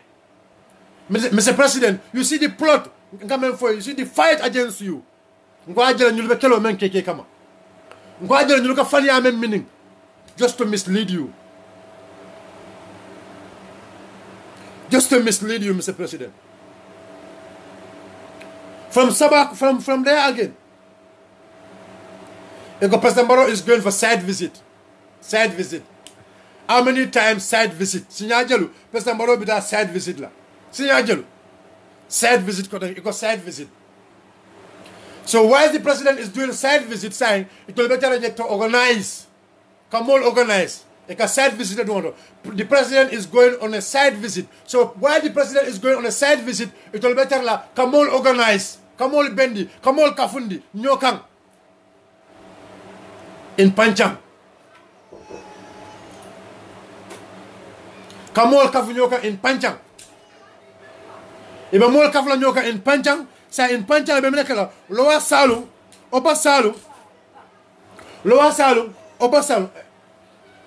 Lower Salum, Upper Salum, Ebo Kalamina, joint meeting in Panchang. Joint meeting. Ebo joint meeting also in Panchang. Joint meeting. So you be saying almost 3 constituencies say Ebola join. Constituency Jalu, Sabah, Kotanke, 1 meeting in Panchang. Because the president I alone ko na meton ke every district to every region to president I alone go president Marola last to die meton ke in every region some of the regions from Sinyafula president Maro meton ke wolleto so say ko tanke from there again ate meton so ko tanke amina ko tanke nyani anin same nyani anin same nyani anin same say bina me kala ko danke e be wol fanan join na one meeting in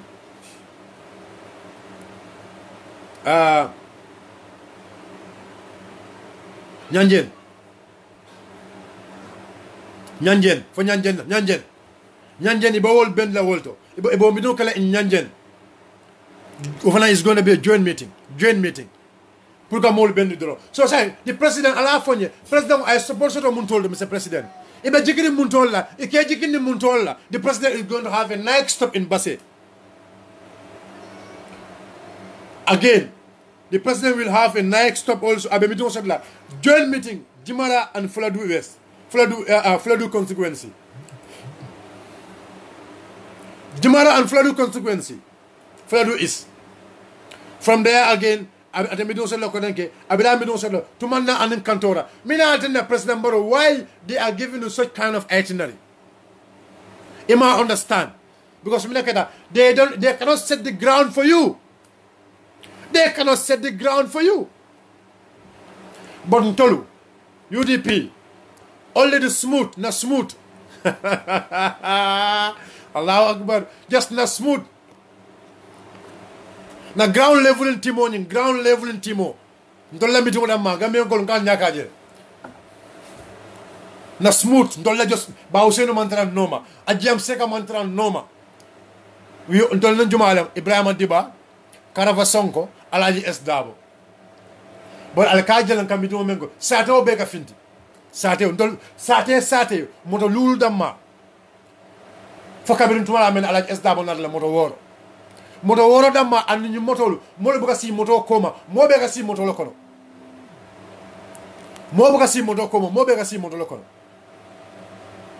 wa islam wani rek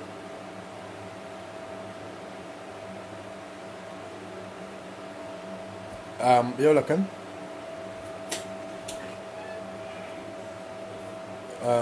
now when from Sidara okay I'll call you back that's all. Yeah, inshallah, yes, I'll call you back. So you see the point here. Sorry guys, that's an important call. Somebody will need a point in it. So ntolu nkata sate mumo bega finti. Sate mume be. E bega finti ikana mitun lare kela moy nan kamem foye. E fana membe da ko de ka fa mole. Ñinem politikoti.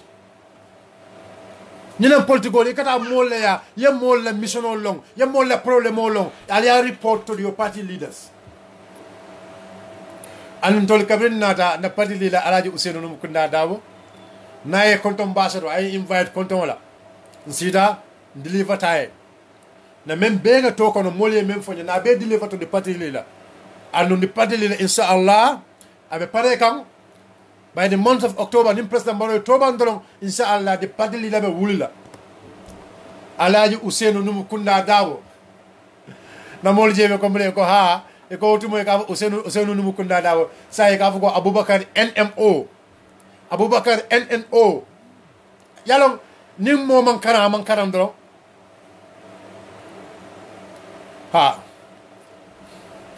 Ousainou Dabo me akam this Ousainou Dabo is there. Oh Dabo, what is all Dabo?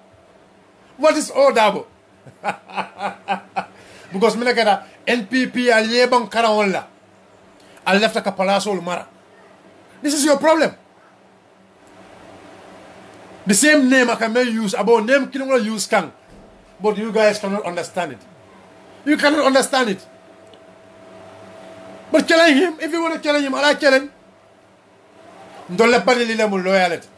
Dole party leader karantale, dole party leader londole babulu, and no any debate ground not that day, he can defend himself because he's a lawyer. So guys, I think we'll stop the program here because 5 fella sita and Salvador sita.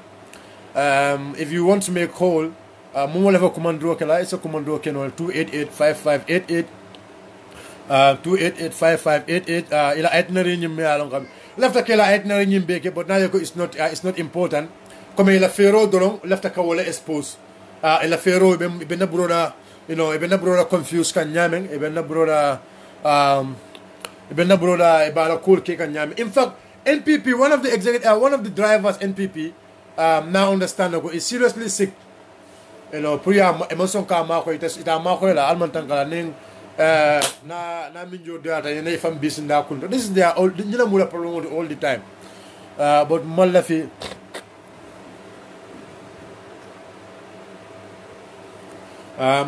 ka ukufana, I don't want to malaf ka diama ko la bake because sometimes you never know. But I believe for more than mal tema quality. Throughout Kanifing municipality for now. Am I a Kanifing throughout KMC Bay? KMC Mumo Bay only one meeting in Talending. Talending only one meeting. So West Coast Gibe. West Coast. Fonyi Bay throughout Fonyi ko Mayok. Mayok eko Fonyi Jarol, Fonyi Bondale, Fonyi Kansala, olwe bena Mayok le. So Fonyi Benda and Fonyi Prefect, olwe bena Somitale. Okay, so anila na West Coast eko say e Birkama Bay one meeting in Birkama. So Combo South and Sana Mentary one meeting in Jambur. So eko attend Busumbala and Olunu one meeting in Welengara because Welengara Umula if you go Welengara is their Umula stronghold lady. Throughout KMC one meeting, throughout Banjul one meeting, and the tour is end on the 30th of September. Tour Banda Fereng. Mr. President, what change? Why too much fast track? So but Gambian call nal tentu nal J. My final advice and my final summary. Na membe fo jang mul mel yalon ko programme ñu mastatal nyala. Please somebody is telling me volume. Let me check. Mul mel yalon ko programme mastatal nyala na kata follow kete menti.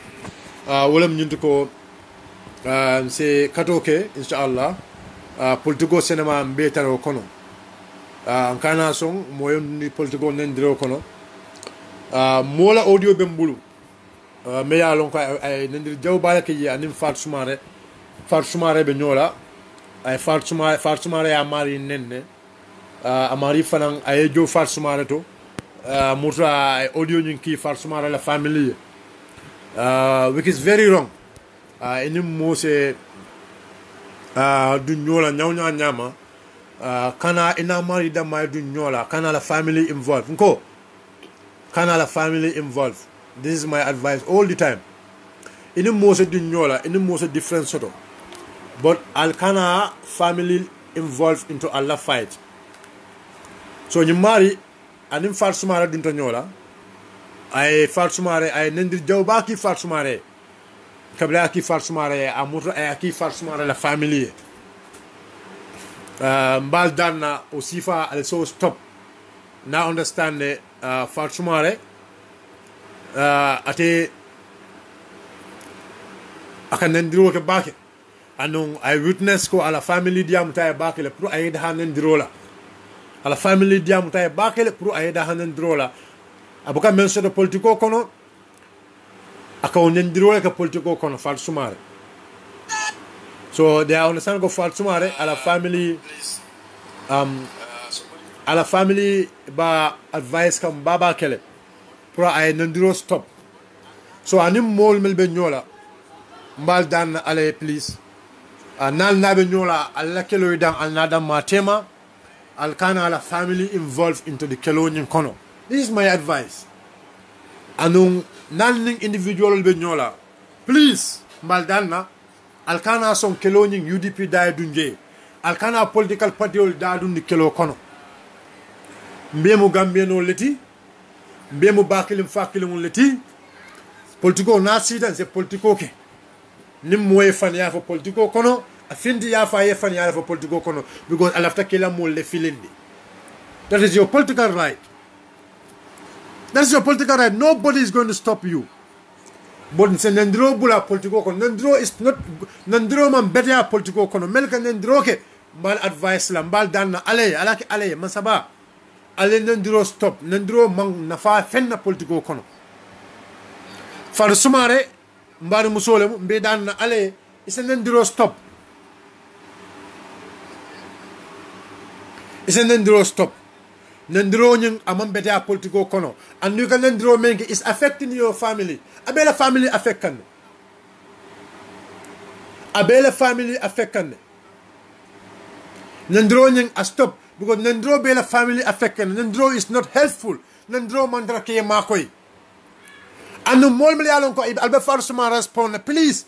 Al nalba respond al kana even in UDP la forum ol kono. Al kana UDP la forum ol kono. Baba Usenu ko kana nendro ke nendro man betia. And no NPP call ni lafta kal la temperature wulindi e kal nenne kal provoke pour al sen nendro ke isen nendro nyum bondi ya fago UDP call mo yibe nendro la and no man la fi wala la. I am appealing to every UDPians al kana so moyal involved nendro kono. This is my appeal to every one of you.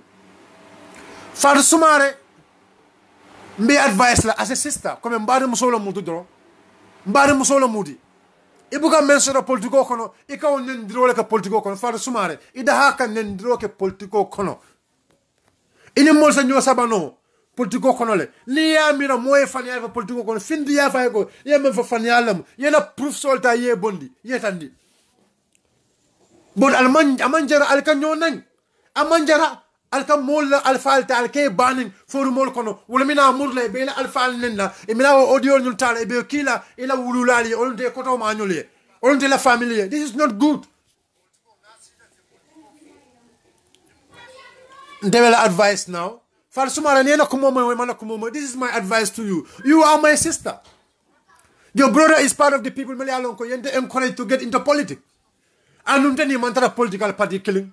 But adama ya member ni tema badi ya member ni tema what it stays NPP motaje member foloko political enteni kuyani not possible pesambalo ana bar ñewul nit ni benden ka ñoo konton nit ni benden ka ñoo konton ka ñoo hok because we are the same family ntolle mu Gambia din kilowulti bar nin kukuru ni meya lonko anata ka Gambian ko li filindi ndemantan ndeyla me fintule mba folo Gambian ko li anu nimme yaaje ko kuyate tele o man diyete ye finti attack ni attack mbe attack la ye platform so dafle platform la soto but ndemanta mo la personality expose la ndata kala I will never do it ndata kala but one thing mo la fala wala ñundu ko alay Ousainou Darboe momo ya neng alon ko mo la be finti la ne be fanan nen anu Ousainou Darboe mo mol kide bon mina kada ya alfa la neng ala subhanahu wa ta'ala be mari tenkerena pour mo dinul be fintlana dinul be nenna dinul be mari mutale be ngaybe la because yak alfa la neng yake ba buñaare wala neng ya alfa na alfa me yalongo Gambia la alfa buñaare wala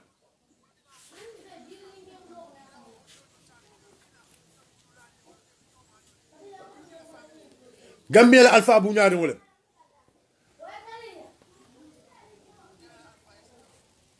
So this is my advice to the entire UDPians. That advice to the entire membership of UDP. If they go low, at Lokanata low, I am going to stop the program here because I understand Brother Senajaju is coming. So Senajaju is coming 5 p.m. So I'm going to stop the program here. Badul diamo kole atani atara na kuma lefo kuma me alon ko aye diminne isi hago boy nyen bukana janka mo ne bukana janka mo tumi. But all what I'm